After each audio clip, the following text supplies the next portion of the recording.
Најчесто при мозочен удар, повреда на главата или невролошки заболувања се јавува состојба на афазија, состојба која влијае на способноста за комуникација, не само што ги ограничува способностите за говорење, туку може да предизвика емоционални и психолошки тешкоти. Од Центарот за рехабилитација на патологија на вербална комуникација објаснуваат дека при ваква здравствена состојба потребни се третмани кои ќе бидат поддржани со зголемени инвестиции за воведување на нови третмани и ресурси.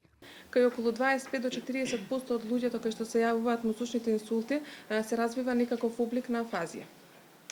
Исто така, тука во причините може да ги наведиме травматските повреди на мозокот, како што се сообраќајните несреќи, кои што за жал денес ги има многу и страдаат млади луѓе.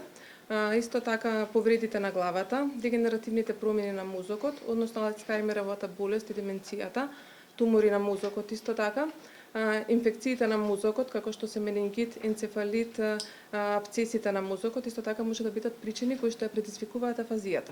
За афазијата многу малку се знае.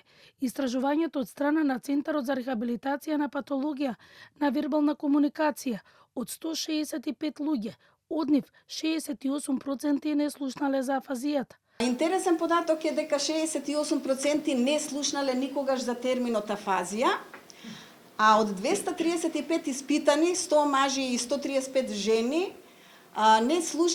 сега кога направивме анализа според полот жени мажи, видовме дека 90% од жените кои учествувале знаат или ја знаат таа поврзаност помеѓу мозочниот удар и афазијата. Од клиниката за неврологија објаснуваа дека во најголем дел кај пациентите со мозочни хеморагични удари имаат сериозни проблеми со говорот.